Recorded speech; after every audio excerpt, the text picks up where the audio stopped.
was excessive. Last year, a New York judge found Trump liable for inflating financial statements for better rates from lenders and insurers. New York Attorney General Letitia James brought that case. This latest ruling comes 4 days after Trump's political weaponization czar at the Justice Department, Ed Martin, began investigating the New York AG for alleged mortgage fraud and urged James to resign. California state legislators are expected to take a final vote today on a plan to redraw the state's congressional lines. Democrats are eyeing a handful of currently Republican seats to offset the GOP's attempt to pick up more seats in Texas ahead of next year's midterm elections. In California, lawmakers need to approve the measure in order to put it before voters this November.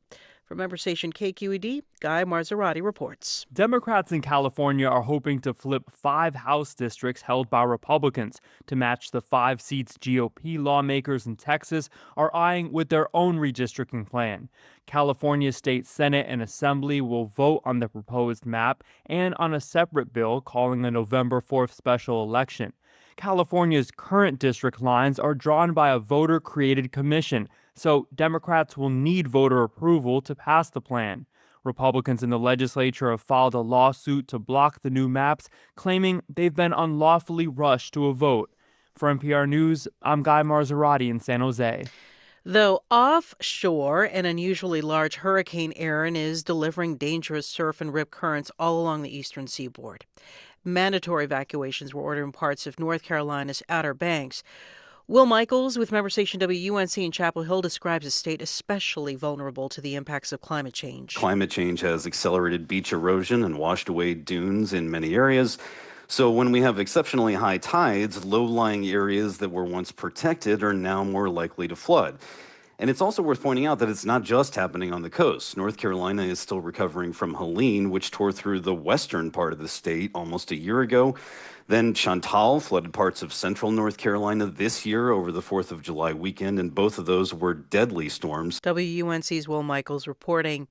The Federal Reserve's annual economic symposium in Jackson Hole, Wyoming, is expected to offer the American public further insight into the direction the Fed's taking its monetary policy, especially on whether to lower borrowing costs. Tomorrow, Fed Chair Jerome Powell is slated to deliver his final speech at the annual gathering before his term ends next May. From Washington, this is NPR News. The government of Uganda confirms it has agreed to accept migrants deported from the United States a day after a top official denied knowing anything about it. NPR's Jewel Bright has more. Officials say unaccompanied children and migrants with criminal records will not be allowed into Uganda under the agreement. This is the third migrant deportation agreement between the U.S. and an African country, following deals with Rwanda and the Kingdom of Eswatini. Critics have accused the Trump administration of forcing African countries to accept deportees from third countries. Last month, Nigeria's foreign minister said the U.S. was trying to use his country and others in Africa as a dumping ground for third country deportees. Joel Bright, NPR News, Lagos. Golf's Tour Championship tees off today in Georgia. Alex Helmick with member station WABE reports from Atlanta the PGA's top players will compete for a share of $40 million. The East Lake Golf Club is the oldest in Atlanta, and it's the permanent home to a tournament where the winner gets the FedEx Cup and $10 million. Only the top 30 golfers compete in the end-of-the-year Tour Championship, where even last place will collect $355,000. The rules this year are a little different. The golfers used to get an advantage based on ranking through the season. Now they'll all start at the same even par. World number 1 Scottie Scheffler is a huge favorite to repeat as champion. Rory McIlroy is the second betting favorite. For NPR News, I'm Alex Helmick in Atlanta. The Dow is down nearly 200 points. It's NPR News. Support for NPR comes from ARM, committed to delivering innovative, advanced computing designed to enable worldwide companies to unleash the capabilities and experiences of AI. The future of AI is built on ARM. ARM.com. This is NPR. Funding for This is Nashville comes from you, our listeners. And WeGo Public Transit, working to make it easier to ride by offering tap and go with credit cards and mobile wallets. Riders can now take WeGo anytime and avoid parking hassles. Details at wegotransit.com. I'm Blake Farmer, and this is Nashville.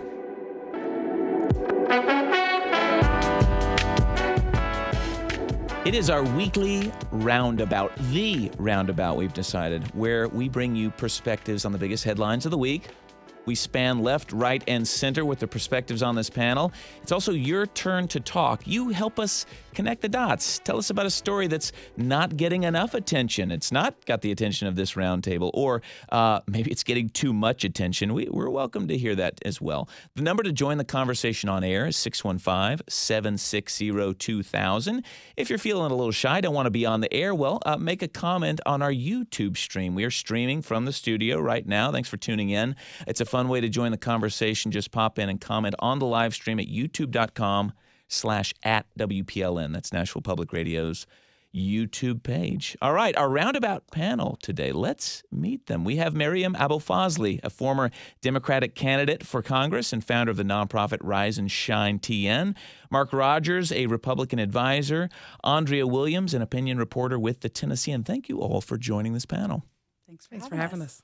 All right, so some items we'll touch on this hour. The high-profile detainee and federal defendant Kilmar Abrego Garcia is asking for his human smuggling charges to be dismissed, calling the prosecution vindictive in a filing this week. So this is a case related to a wrongful deportation by the Trump administration in March. The inciting incident there is from 3 years ago, pulled over in Putnam County, neither ticketed nor arrested, but with 9 passengers in the back of his vehicle. He could be freed in the coming days, though the question is whether Immigration and Customs Enforcement might just scoop him right back up on his way out the door. Nashville Pride, the organizers, are sounding the alarm after losing even more corporate support than they expected. Nearly 40% of longtime sponsors withdrew. Even Vanderbilt Medical Center, just weeks before the festival, pulled annual staffing for the medical tent. The organization's about $300,000 in the hole and planning a fundraising push to fill the gap. We'll talk about that. And Tennessee's been named as the 10th least affordable state for college grads. Nashville among the least affordable cities for recent college grads, with a more than $6,000 gap between the cost of living and the typical earnings for someone fresh out of college. We have nods in the studio here today. The only cities that fared worse, I found interesting in this analysis by upgraded points, were in California and Florida, and I bet you can name them. Memphis, on the other hand, leaves recent college grads, by their calculation, with about $2,000 in their pockets if you compare the local cost of living with what people there make coming out of school. So if you'd like to join the conversation on this and other topics, 615-760-2000, or join us on the YouTube stream. All right, Mark, Abrego Garcia, this saga is really kind of just our local flashpoint with the White House's crackdown on immigration. You know, I read with interest this article you suggested this week from the Hill's political editor. Kind of talks about how Republicans and Democrats have been using immigration as a political weapon for like 15 years and makes great points about that, almost misreading tight elections as a reason to swing harder to the left and to the right, and all in this back and forth. And then he writes, having masked ICE agents tearing down protest signs and tasering food delivery guys was not what persuadable voters were looking for in 2024, nor were they principally thinking about building a network of detention camps or mass deportations of those who haven't committed other crimes. So I guess my question to you is, do you see any signs that in Tennessee anyway, that at this moment we could break out into some sort of bipartisan agreement on a more balanced approach to immigration? No. Yeah, why not? Because the American political dynamic rewards extremism on both sides. Yeah. Yes, I don't know many people who voted for deportation of everyone who was here as an undocumented immigrant. But I also know that I don't know many people who voted for effectively an open borders policy in 2020. But when the extremists are driving both parties, that's what you get. Yeah. Let's say on the state level, is there any way to start pulling back from that? Probably not. Yeah. Because again, there are not enough people in the middle who will vote against extremists on either side to make it worth a candidate risking getting zapped by a hardcore, highly organized group of extremists to stand for sensible compromise. Andrea, do you think that people really are mostly in that middle, that they're not looking for either extreme? I do, yeah. And I think it's important that we frame this immigration conversation in light of what is generally happening politically, what has been happening politically. Because yeah, I do think most people are in the middle. I think, to Mark's point about what is happening with extremists on either side, like we're celebrating. We globally are celebrating Gavin Newsom now because he is pulling out Trump's tactics. And it's like, I don't know, even people on the right thought that was great, that Trump was doing that. But it was just like, this is the candidate we're aligned with, even though we don't align with these particular tactics. So that I want to make sure I understand what you're saying. Are you saying that people you think generally people like what Gavin Newsom is doing and kind of throwing Trump's tactics back at him with redistricting, or you're saying that's where we are? They're sort of matching wits. Yeah, there's matching of wits, certainly. This sort of, I'm going to tit for tat on social media with you. And there are folks on the left who are celebrating that and who are saying, yes, this is what we need. We need a fighter. And I think even Barack Obama this week said, I'm for this time and this moment. But I'm saying generally voters, I don't think that's going to fly, because I don't think that people celebrated it when Trump did it. It's just that this is the war that we're in now, and this is the best way to engage in battle, even though that's not going to move voters. Yeah, Maryam, you've run for office. Is there a way to not take an equally extreme position on some of these topics? Depends on where you are. Yeah. I think in CD5 and in Tennessee, people that voted for these policies in whatever version they were voting for, because it was certainly sold differently than it is in implementation, and I will 100% support that they were sold something very differently. You're saying people who decided to vote, let's say for Donald Trump here, that even they would never have guessed it would go this far. No, I think it was sold as like criminals are raping your children and we're going to get them out of here. And I know my competitor on the other side was saying that kind of stuff. And no one was saying the guy that's delivering your food to you or building your house or fixing your toilet or going to school with your kids is also out of here. And so, but I haven't seen, at least in our world in Tennessee, that going very moderate yet. Yeah. I don't. It is painful, I think, and difficult for folks, but they haven't morally stood up in the way that I would think that they would need to stand up to say no to it. And so, whereas Mark is saying like the middle doesn't get a voice because both parties go right and left, I also think the middle is being heavily manipulated by the media that they're consuming. And so kind of, because in the election I was in, 200,000 voted for the other side, 140,000. So that's 200,000. Many would probably identify as the middle that went that direction, thinking that it was something that they could get on board with. Mark, is it I don't know what Abrego Garcia's case will ultimately reveal. I mean, I don't know that we know all the facts about what's going on, but let's say the kind of cases that we, at least from afar, are hearing about and thinking, wait, is this the kind of person we were trying to deport? Are those stories enough to get people who, are pretty firm on tamping down illegal immigration? Is it enough to get them to rethink their own positions about what a mass deportation really could benefit? I think Abreu Garcia is probably a bad example because there is so much uncertain about the original arrest and whatever happened. The truth is that if the Trump administration had simply brought him back and sent him to someplace else, then everything would have been fine and nothing would have, this would have been a non-story. Yeah. Instead, they chose to fight on that hill, and here we are. And it's distorting the discussion of the more serious thing, which is things like in Los Angeles, there are multiple examples of citizens being swept up and arrested, sometimes violently, who were citizens. Oh, in other words, they're not even immigrants of any kind. Yes, it is essentially they are being targeted either for speaking Spanish or for being brown. I mean, with all due respect, we had that here too. Yeah. We had literal checkpoints. 500 something plus people were pulled over. 196 of them were actually arrested or taken. And then some smaller percentage of that actually had a case that was even worth looking at. So we started it. We're kind of the trend starter on it. I just think it's really important to contextualize in Tennessee. But I think but I will say, like Andrea was saying, there is a voter that is not voting, that did not vote in 2024 that I saw. And it's very important for us to know why and what is going on with them. Some would argue that they haven't had an extreme enough position, like a Mamdani, and some would argue that possibly that they're too extreme on both sides. And yeah, go ahead, Mark.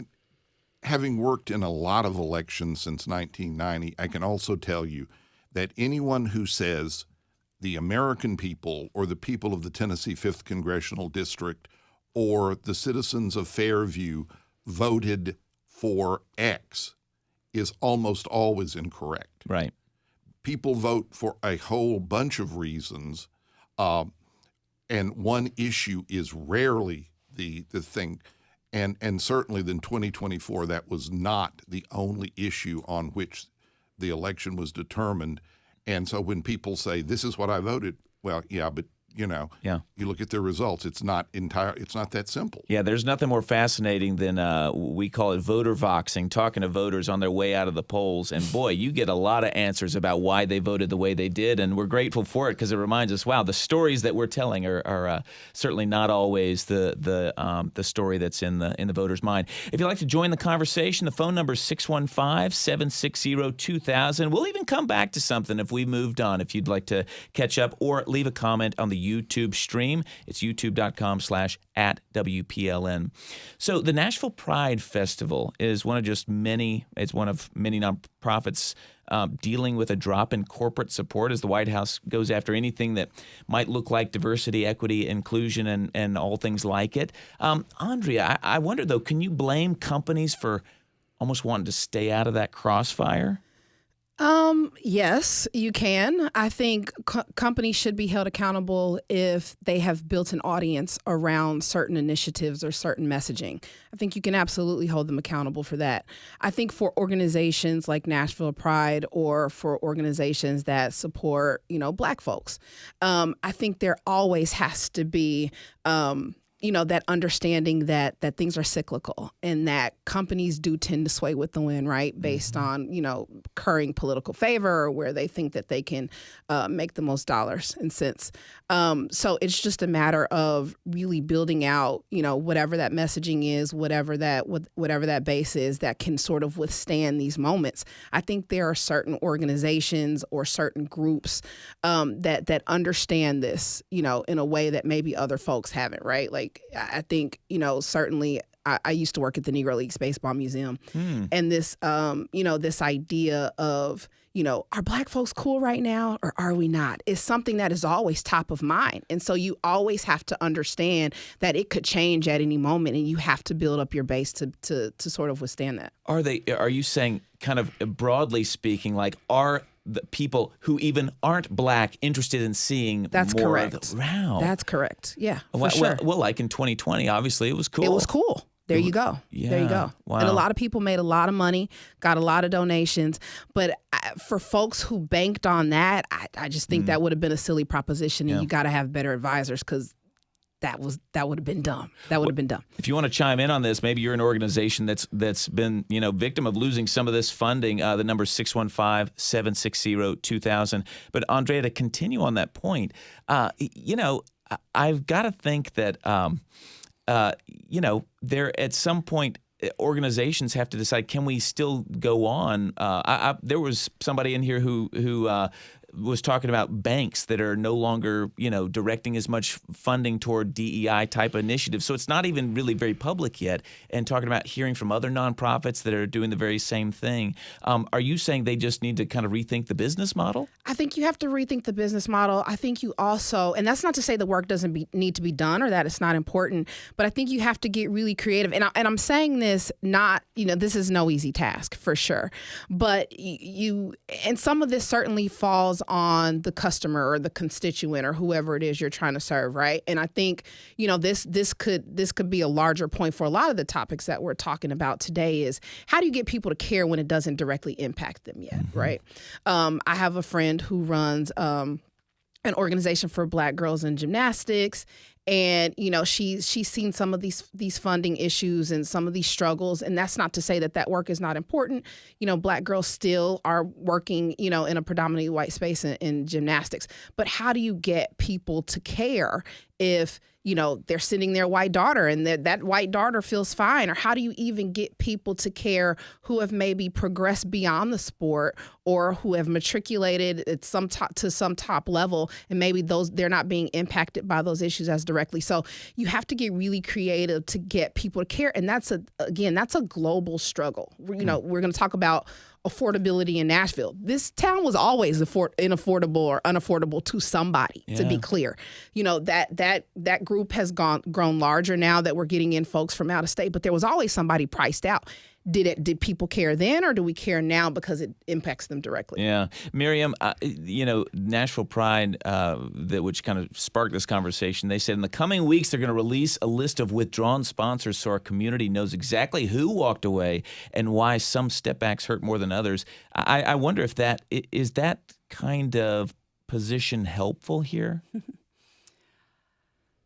Okay, so we have an attack on DEI from our government, right? I see government leaders, I see other groups saying, literally doing investigations on private universities, talking quietly about rebranding their DEI programs. That's up to them, but they're like, we caught, XYZ University saying that the Unity group is actually the DEI group. We caught them. Like they're doing something evil or wrong. I mean, the way that we have a fear tactic going right now that is terrifying. And so Pride has a lot of things going on and a lot of criticisms have been thrown at it over the last few years.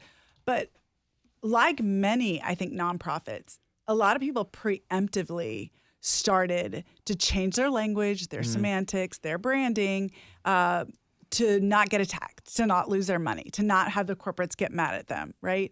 I didn't love that. I don't really support that. Preemptive giving in is another way to just say you have the power that you think you have, right?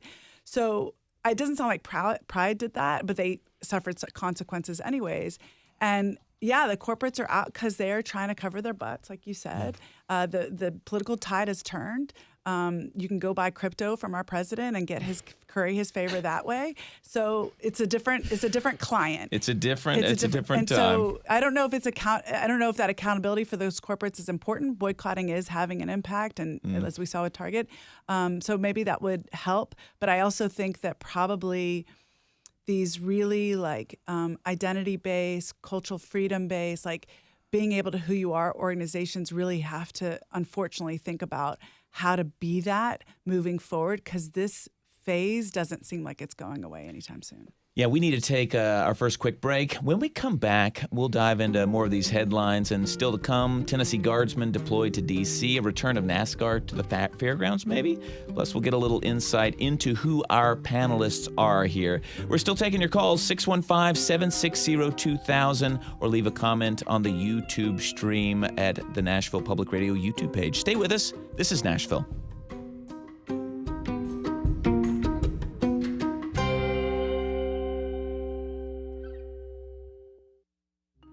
Funding for This is Nashville comes from you, our listeners, and Community Foundation of Middle Tennessee, working to help donors make more possible through the power of community giving. More at cfmt.org. And Amazon, proud sponsor of WPLN's Daily Show, This is Nashville, engaging our differences so we can discover our unity. More on Amazon's community work at aboutamazon.com. And Burr and Foreman Law Firm, serving clients with transactional, litigation, and regulatory needs, discovering how each client defines a win and working with them every step of the way to achieve it. Burr.com. I'm Jeremy Hobson. Next time on The Middle, America has a loneliness problem that's led to an even more divided country. So what can we do to fix it? Knowing as few as 6 of your neighbors drastically improves your mental well-being and reduces anxiety. We'll be joined by Colorado Springs Mayor Yemi Mobolade and David Jay, author of the book Relationality, next time on The Middle. Tonight at 8 on 90.3 WPLN News.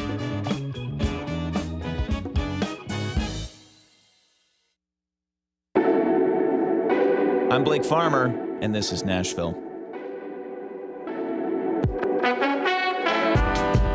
You know you've got a hot topic when we cut off the mics, and we keep having the debate right here in the studio. Sorry you didn't get to enjoy that, but we're going to keep talking. This is our weekly Roundabout. We have Maryam Abolfazli, former Democratic candidate and organizer, Republican advisor Mark Rogers, and opinion journalist Andrea Williams of the Tennessean. Our panel is intended to span left, right, and center. Not that issues neatly break down that way, as you see here on the air, but just give us a little. We're giving you a little insight into their points of view. We're going to go straight to the phones. If you'd like to call us to join us on air with a comment, the number is 615-760-2000.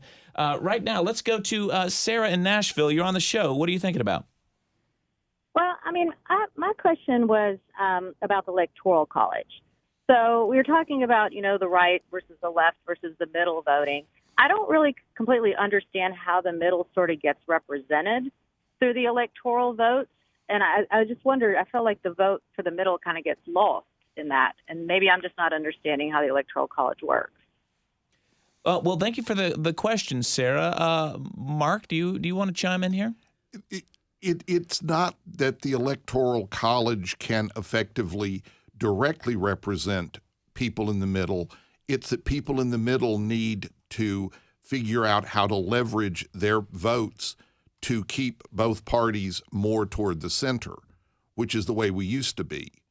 And now, thanks to things like high-tech gerrymandering and the existence of both a far-left and far-right media, which sort of live in fantasy land, you have a large block of people on both sides who have no reality that the majority of people exist in, but they vote, they're heavily organized, and they push the two parties.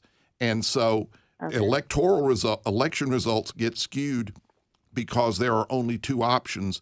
And as one side gets crazier, the other side is free to get crazier because they can say, well, if you don't vote for me, you're going to get the other side. Yeah. Okay. Yeah, the gerrymandering I was going to definitely touch on. We've seen the drama playing out in Texas, and now the response on the left is to do it in California, which I get from a numbers perspective in Congress, but it effectively drowns out the middle. We all probably all of us, we live in districts where we know where it's going to go based on the fact that, the district has in fact been structured to carry a certain vote. And certainly now, as we have, at the federal level, we have each side going further right, further left, and that trickles down to the local level because everybody is campaigning based on their support at the federal level. It just totally wipes out that middle. Yeah. Sarah, thanks for your call. Appreciate you chiming in here. We're going to take another call, getting back to this issue of funding for DEI, LGBTQ issues. Laura in Franklin, you're on This Is Nashville. Hi. Well, my comment was basically I think that a lot of groups lost the middle when they started to try to influence underage kids. When they started to move into the schools and the education, when they started to strongly influence kids on college campuses, I think that parents start to think to themselves, you know what, while I might be supportive of some of these issues, I am not supportive of the fact that they are going after my kids and trying to manipulate my kids. Is there a specific issue, Laura, that you're thinking of that I'm thinking of the educational programs in elementary schools, how they've started to put LGBTQ books in libraries, where parents are like, you know what, I want to be able to discuss these issues with my kids, not these groups that are trying to shape their thinking from an early age, or colleges where these social movements are trying to manipulate their kids to fight on their side when these kids haven't really studied these situations, these issues for themselves, but they're being manipulated into an almost like social movement army for these causes. Yeah, Laura, we take your point. This is a good one for us to pick up. So I appreciate you chiming in here from Franklin. Maryam, I wonder if you could weigh in here, because there are a lot of school board fights that have happened over curriculum, and a lot of times you drill down a little bit, and really there's some very small items that people are really talking about. Or on a college campus, one particular class that kind of gets maybe twisted in the spin cycle of left-right media circles. But is there, though, something to this that folks are protective of their kids, even if they are open-minded about something on the progressive side? I really struggle with this. I'm a mother of a 7-year-old in public school, and he brings me ideas and thoughts that are fed from peers and family and students all day, every day, all kinds of things. And we process them. We walk through them. Not direct, it's not all like, Mom, here's the download of what happened today. But, it comes out and we process them. And sometimes I'm like, whoa, why did he say that? Or, whoa, what? Somebody, and it's like, oh, my Lord, he's being exposed to all this stuff that I have no control over. And then I'm like, oh, welcome to today. Welcome to parenthood. So I have a lot of empathy for, and maybe as he gets older, I'll feel more of this experience. I read Toni Morrison as like required reading in high school. It made me smarter. I read, I don't know. We read a lot of books that are now considered banned in a lot of school districts. And it did not make me do or be anything other than more critical. So I'm really hesitant to blame teachers or a book or anything like that, because I have an open conversation with my kid that's processing all these things. And I'm in the public school system. I believe in it. It's tricky. I'm not saying it's perfect by any means, but I don't see the proselytizing, cult making that is being talked about by a book. Yeah, I agree. I'm a mom of 4, and kids are definitely easily influenced, far too easily influenced, in my opinion. The reality, though, is that to the caller who was just on, she has a problem with what has happened recently in past years. And my assumption is that she would want to swing it, to the other direction, that there will be certain things that she would deem okay, that then we would have another voice saying, well, actually, I don't want my kid reading books about Christianity because we're a Muslim household. So the reality of the situation is, again, I'm saying this as a parent, that there is no right side. There's your side, and then there is their side. And so we have to be mindful of the fact that no matter which way we swing the pendulum, somebody's going to be mad on the other side, and we're going to swing it back. And so that's what we're dealing with now. There was probably a time 10 years ago where she was A-okay, but her feelings and her perspective isn't more important than anyone who said, actually, I want my kid to read books about Toni Morrison. Mark, do you think we've seen the end of folks kind of fighting curriculum, getting down to critical race theory or whatever the things are that people kind of get bent out of shape? Oh, God, no. There's too much to be gained politically by both sides in this. And again, here's an issue where in the old days, sane people could come together and say, books about gay people are something children should read about because they are going to interact with gay people. They're going to interact with Muslims. They're going to interact with libertarians. God help them. But but all these things are real. But at the same time, that sort of necessity does not mean you should have books that include graphic descriptions for 5th graders. And so I think that there is a solution, there is a compromise. At the same time, I also think that I wish a lot of the parents who spent their time worrying about the what their children are being exposed to in schools would think about what their children are watching on their phones, on their computers, and on their tablets. Yeah, well, there's that. I mean, really? No kidding. One of the let's jump to this headline. There was a big teacher satisfaction survey that came out this week, and I'm impressed. Like 40,000 teachers on this. I mean, I think there are only 60 or 70,000 teachers in Tennessee, and they all responded. Well, one of their top issues was cell phone use in class and people cheating with their cell phones and being distracted by their cell phones and all of this. But that's totally understandable. Teacher pay was also kind of been a central topic, with folks saying they want to be paid better because the cost of living is going up, but also most of those teachers told the survey that they plan to stay in the classroom. So, Andrea, I wonder if I could start with you. Is teacher pay any bigger of an issue now than it always has been? I think teacher pay is always going to be an issue as long as it is close to where it is now. That teachers just don't get paid enough. I don't really think that's an arguable point. I think most people would agree to that. I also think that for someone to sign up and want to go into schools and teach kids, that they're already kind of in a position where, they, I should say some. I do think we are definitely at a point where there are enough vacancies and enough issues in the job market overall that we do have people signing up to teach because it is a job. That's a reality, and those people are not as passionate as they should be. So I think that's probably the area where pay becomes that much of an issue. But I think there are people who love it and who are committed to it and who want to work with kids, and it matters less that the pay isn't great. A lot of times though, those people, they do have some buffer, right? They are married, and so they have a spouse that can help offset some of those costs. So there are a lot of factors there, but teachers just don't get paid enough. They just don't. Well, let's hop to another topic, but if you'd like to chime in here, the number is 615-760-2000. We welcome your calls.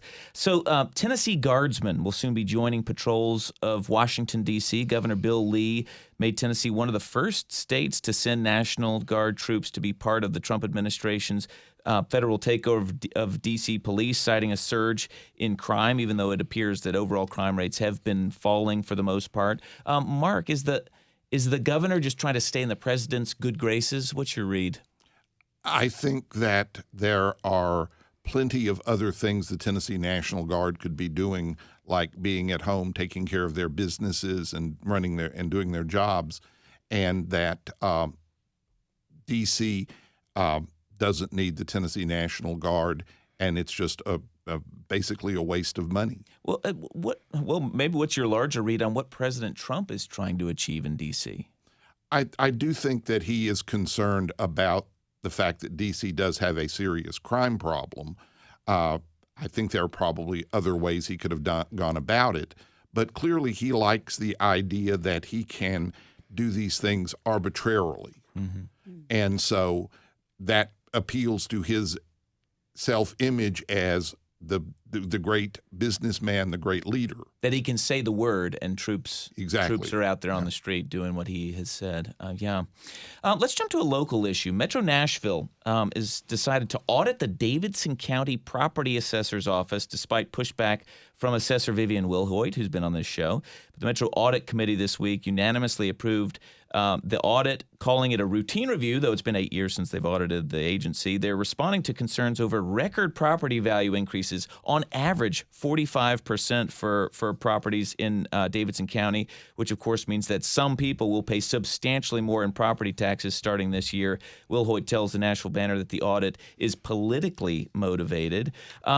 Maryam, you've got this record increase of property appraisals, lots of grousing in my neighborhood about tax bills jumping.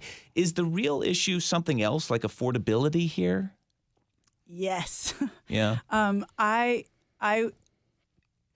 cannot state how much we need to think about this, talk about this, analyze this, hear voices about this. This is the defining issue in our country right now, and it will be. And what is happening right now is that it's getting worse. Significantly worse. Affordability. Cost of living. Yes. I always think about it. Unfortunately, this kind of, we have two economies, and we have to learn to talk about the second one. We don't know how. When journalists, when media, when experts talk, they talk about stock markets. They talk about, labor markets, this type of thing. How do we talk about regular people economy? We got to talk about what people are paying for rents, how the so-called supply and demand of market economics is not working and is totally broken. We have to get better at what are the pieces of information we need to use to measure what we're doing. GDP is going to go down, which is bad. We also have consumer prices are up, like grocery prices are up. It is hard to live in Nashville. And so, yes, while Vivian is the subject of this, and I don't know if it needs an audit or not, I think it's more just the reality of that sticker shock. But we all feel it. We feel it all the time. And, Andrea talked about it's always been around. Well, it's always been around, but as someone who's born and raised here, this is extreme. The last 10 years has been extreme. We work a lot on housing issues, and something like 10 years ago, we needed 20 to 30,000 units of housing, and now we need 90,000 of regularly affordable housing to even meet the demand. So we have attracted all these people here, and we have almost no way to address it. And so, yeah, you can go after the property, but I think that what we really need to talk about is that it is not even possible for a middle-class person that does not have assets, that is not playing in the stock market, that does not have real estate to do okay in Nashville. Yeah. Mark? I think that everything you said is true about housing, and that is a much more important issue. However, I think that Metro does have some serious governmental problems. They periodically pop up where someone will investigate one of the offices and, oh my goodness, we've got this, this, and this. Nashville is a one-party organization, so I think it's incumbent on the Democratic Party to exert some authority to get in and be the tribune of the people, because clearly there are a lot of flaws in Metro government. If there weren't, we wouldn't have almost had the comptroller take over the city back in 2019. And I don't think one of the things is we're asked to pay more property taxes. Where are the cuts in Metro government? I mean, no one ever says we can eliminate these programs, we can reduce staff. It's always, oh my goodness, we must have more money to operate Metro government. Yeah, and I think Mayor O'Connell has been pretty forthright that he thinks that is what should be done. But you're right. I think the people who are paying the tax bills this year, they're going to be considerably more, may have something else to say. We need to take one last break. And when we come back, listen, we're going to squeeze in as much as we can of these headlines. We're also going to take your calls. In fact, we'll start out with a call from Christian hanging on the line right here. All right, we've got Andrea Williams, Maryam Abolfazli, Mark Rogers in the studio. The number to call is 615-760-2000, or leave a comment on the video stream at the Nashville Public Radio YouTube page. Stay with us. This is the Roundtable on This is Nashville.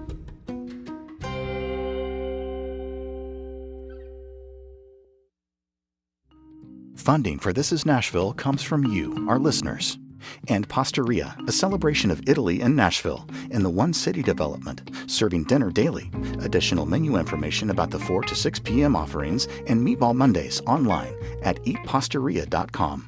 And Age Well Middle Tennessee, offering Elder Care Coach, providing online resources and phone consultations designed to help families navigate care for aging loved ones and to assist employers supporting caregiving employees. More at eldercarecoach.org. And Wildwood Resort and Marina on Cordell Hall Lake, offering corporate and nonprofit retreats, getaways, and celebrations 1 hour east of Nashville year-round. More at visitwildwood.com. When we embarked on making our Peabody Award-winning podcast, The Promise, it was a labor of love. We'd never made something quite like it, but our station had big ambitions to make something that served our community, but also told a story that listeners couldn't turn away from. Now, The Promise was just named one of Time Magazine's 100 Best Podcasts of all time. What an honor, and what a way to celebrate the power of public media. I'm Blake Farmer, and this is Nashville.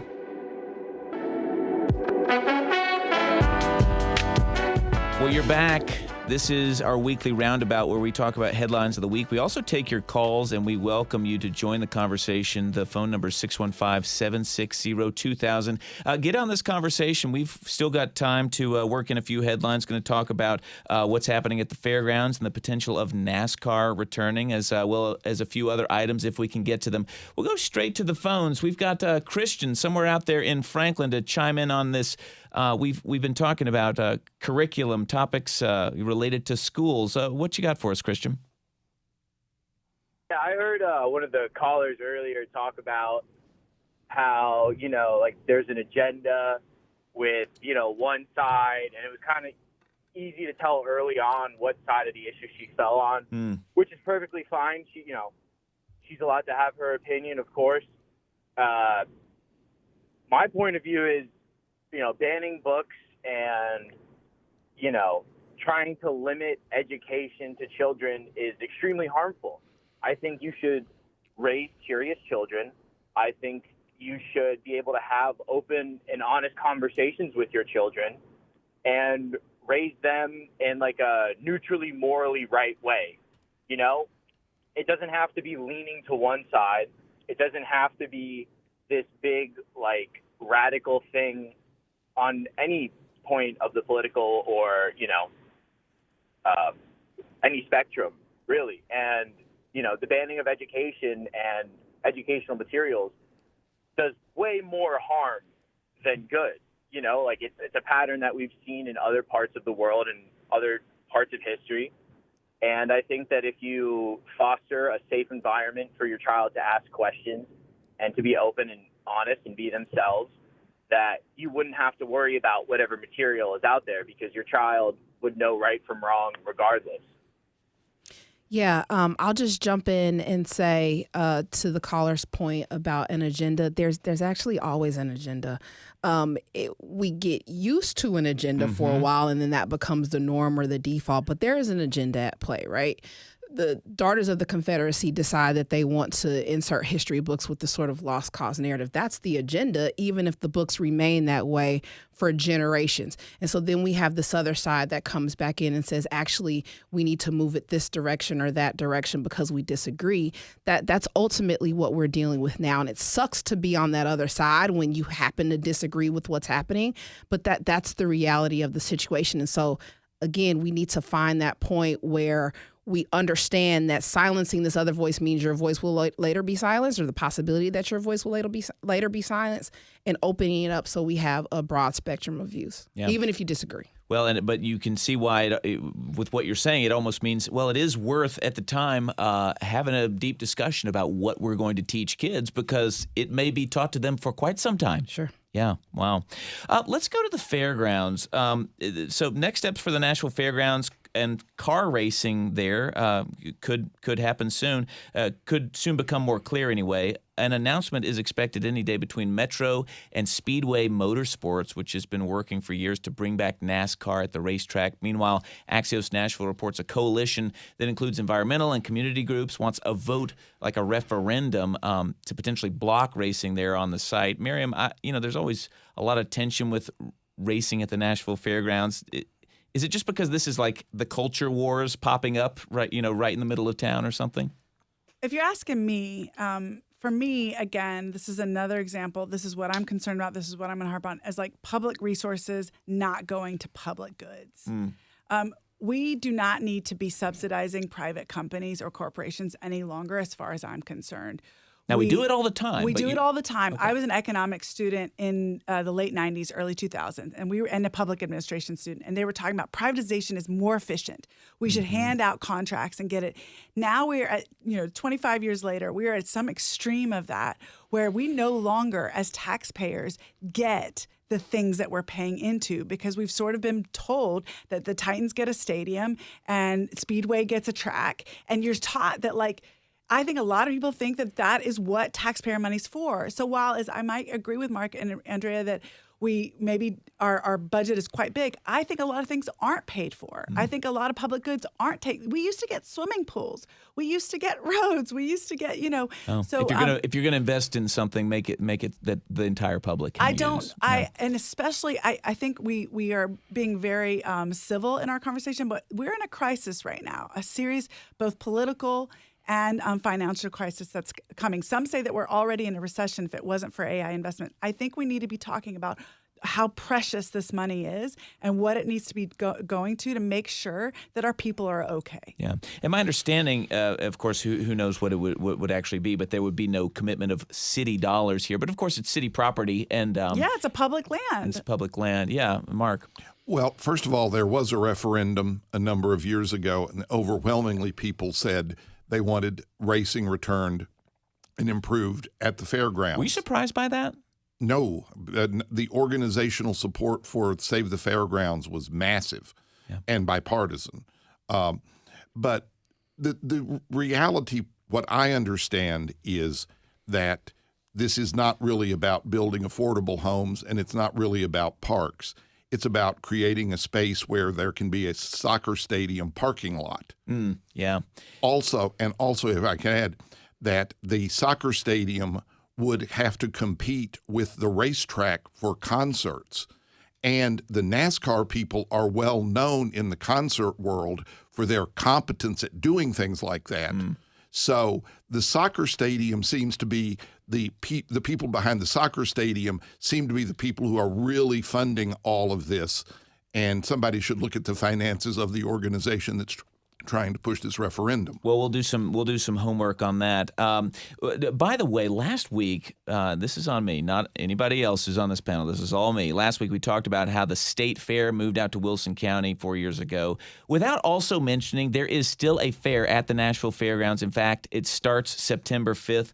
Aside from the usual midway rides, also has quite the rundown for the arena, from a cosplay contest to a couple of wrestling events. So that's the Nashville Fair at the Nashville Fairgrounds, which still is at the Nashville Fair. We've got just a little time for another phone call if you want to jump in on the conversation on this week's headlines. 615-760-2000. I'm going to, an episode of This is Nashville earlier this week dove into the deep end of fertility treatment. A new law protecting in vitro fertilization revealed just how uncomfortable some Tennessee lawmakers are with IVF. Tennessee became the first state in the South to specifically protect the fertility treatment, but not without this pretty intense debate over how the procedure leads to the destruction of human embryos in the process. Mark, I wonder, do you see folks who were fighting against abortion moving to regulate something like IVF? Oh, definitely. Again, this is one of those things that is a philosophical, there's no middle ground. There are people who believe that a fertilized embryo is life, and there are people who believe that it isn't, whether it's in a petri dish or not, or in a woman. And so it's just not something that that lends itself to a compromise. And I don't think you'll see one until at least something else comes along that will attract the people involved to start fighting over that. They're looking for a fight one way or the other. They're looking for this is the Karenization of American politics. Go on, explain. Everybody needs large numbers of people need something to be outraged about. Karen, as in the name Karen. Exactly, the Karenization. Yeah, and so I'm not saying there are not a lot of people who are principled and virtuous people who are about this, but what I'm saying is that on both sides, this is the kind of issue that gets used to stir up people, to move votes, and to raise money. Yeah, people need something to be outraged about, and people don't really care about stuff until it impacts them directly. And so we saw this bill in the legislature to protect IVF. A similar bill was introduced last session by Democrats, didn't make a move. And so now you have women who've come up and who have been directly impacted by fertility issues, and now they want to push it through, even though they're on the right and even though they believe that a baby is a baby at conception. So ultimately, and this goes back to even what Maryam was talking about, I am going to forever endeavor say that if we are not looking at the least of these, I say this all the time in my column, the people at the very, very bottom. We could have addressed these or had better conversations about it before we got to crisis point. We started leaving people behind a very, very long time ago. We got to a point where we wanted Nashville to be this great big it city, and so that just meant that we left more people behind. But had we addressed some of these issues before, we perhaps would not have ever gotten here. We don't have time to open up a huge can of worms, so let's just return to the story we didn't hit at the top, which is about Tennessee being one of the least affordable states. And I actually think it kind of masks the cities that are, because Memphis is a quite affordable city on the here. Nashville's one of the least affordable in terms of places to get out of college, get your first job, and try to make ends meet. The gap is like more than $6,000 for what a recent college grad would need. Is there something, Mark, that can be done, or is this just a thing that people like to complain about, but it's just what progress looks like? Well, obviously, there could be some effort to have less expensive apartments, less expensive housing, which I think is something a lot of people want that would also benefit younger people who want to move here. The truth is, though, I think if you look, the majority of young people moving here are making enough money that the $6,000 gap doesn't even cause them to bat an eye. I mean, if you look at who's living in the apartments downtown, walking their dogs, these are people that are paying $2,000 for $2,000 a month or more for a 900 square foot apartment. Yeah, so but I guess the point is they may not be the average recent college grad. Andrea, what do you see? Yeah, I mean, even that comment, this is who we're focusing on. This is who we're paying attention to. What's going to happen is that we won't get any. I don't think we're going to get to a point where we really make this town less affordable. I think we can't, put Pandora back into the box. What we're going to get is a wider gap between the haves and the have-nots, just like what you see in LA, just like what you see in New York. There will always be that bottom class, those folks on the margins who have to come and support everybody else that can afford the $3,000 apartment, but it's not going to get any better for them. And that is, I think, the cost of growth and of having, despite this being in this blue city, a city that determined who we were going to build for. Well, thank you to this panel for our Roundabout episode, helping us chew on the headlines of the week. Maryam Abolfazli, a former Democratic candidate for Congress. Mark Rogers, a Republican advisor. Andrea Williams, opinion reporter with the Tennessean. We hope that you'll all come back. Thank you. Thanks for tuning in this hour. This is Nashville's a production of Nashville Public Radio. Today's episode was produced by Mary Mancini, directed by Tasha A.F. Limley, who is also making us look good on the YouTube stream. Our board operator is LaTanya Turner, with help from Nate Smith over there. The masterminds behind our theme music you're hearing are LaRange and Namir Blade. Listen back at thisisnashville.org or wherever you get podcasts. We'd love for you to subscribe and rate us. It really does help. And if podcasts aren't your thing, but you do want to listen on your own time, here's a simple tip. Just ask a smart speaker, play the latest episode of This is Nashville. The conversation doesn't have to end here. You can comment, tell us what you want to hear on the show by leaving us a message at 615-751-2500. We're also on the socials at This is Nashville. This is Nashville. I'm Blake Farmer. Go in peace.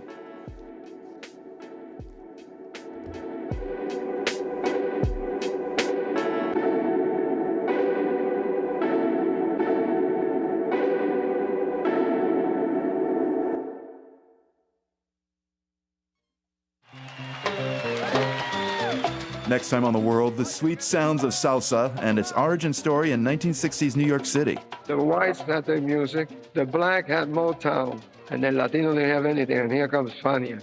Here comes Fania with salsa swinging grooves, next time on The World. This afternoon at 2 on 90.3 WPLN News.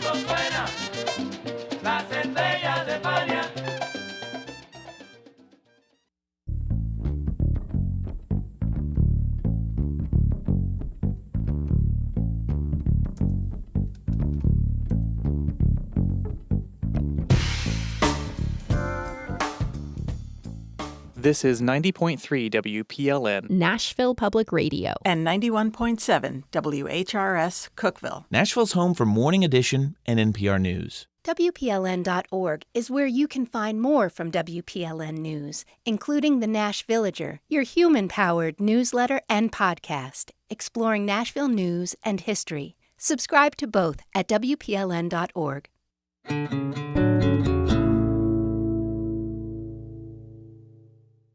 Funding for Here and Now comes from MathWorks, creator of MATLAB and Simulink software, accelerating the pace of engineering and science. Learn more at mathworks.com. From NPR and WBUR Boston, I'm Sarah McCammon. And I'm Scott Tong. This is Here and Now. Coming up, Federal Reserve